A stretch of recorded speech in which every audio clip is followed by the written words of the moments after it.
Sisi lain, seri 10. Shalom, salam sejahtera bagi kita semua. Kitab Amsal merupakan bagian dari kitab-kitab puisi yang ada dalam Perjanjian Lama. Amsal berisi nasihat bijaksana berupa hikmat praktis yang diuraikan dalam poin-poin dari setiap ayat. MTPJ menjadikan Amsal pasal 3 ayat 9a sebagai tema. Saudara, ketika kita mempelajari khususnya ayat 9 dan 10, kita tidak bisa melepaskan kedua ayat ini dari ayat-ayat sebelumnya. Pengamsal menempatkan dirinya sebagai orang tua yang hendak menasihati anaknya. Setelah itu, seperti ada wejangan, sebelum seseorang memuliakan Tuhan dengan hartanya, terlebih dahulu ia harus percaya Tuhan dengan segenap hati. Kita tidak bisa memuliakan Tuhan dengan harta kita, tapi tidak percaya Tuhan dengan sungguh. Saya tidak yakin, meskipun kita sudah banyak memberi ke gereja. Kenapa? Karena kita ragu atau kurang percaya, atau bahkan tidak percaya Tuhan. Sementara itu adalah dasar iman dan keyakinan kita. Percaya dan mengakui bahwa Allah adalah Tuhan atas kehidupan dan harta kita. Dia adalah penyedia dan sumber segala-galanya. Cara kita menggunakan uang dan kekayaan atau apapun yang kita miliki menunjukkan apakah kita percaya Tuhan atau bergantung pada diri kita sendiri.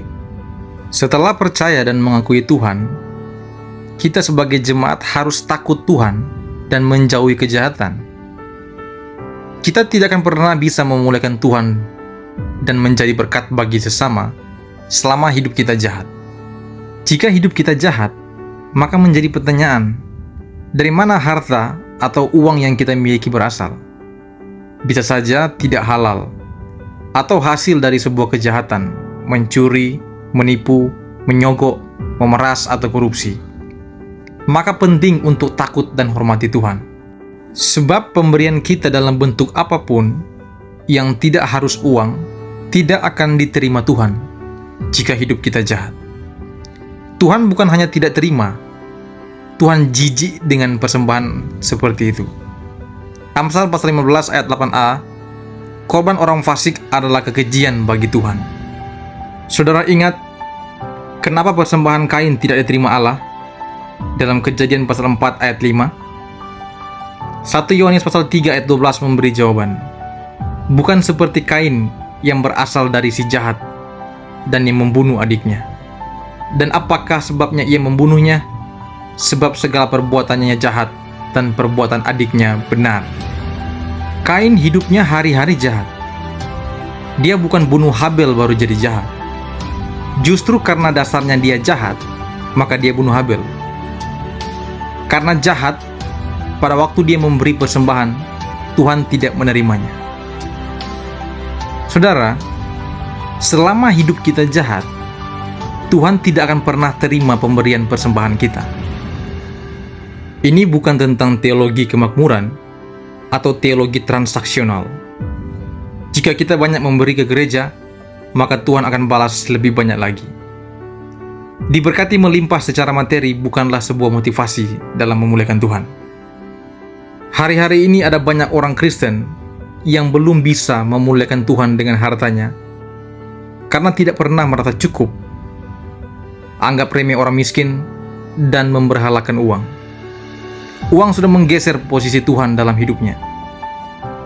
Harta dijadikan alat kesombongan dan memuliakan diri.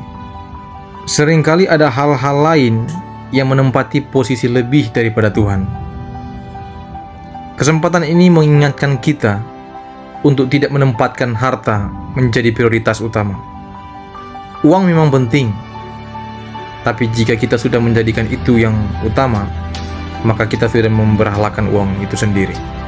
Bukan apa dan berapa besar uang dan harta kepunyaan kita yang dilihat Tuhan, tetapi sikap hatilah yang mampu menggerakkan perhatian Tuhan, sehingga Dia mau mengarahkan perhatiannya pada apa yang kita persembahkan. Tuhan Yesus memberkati. Amin.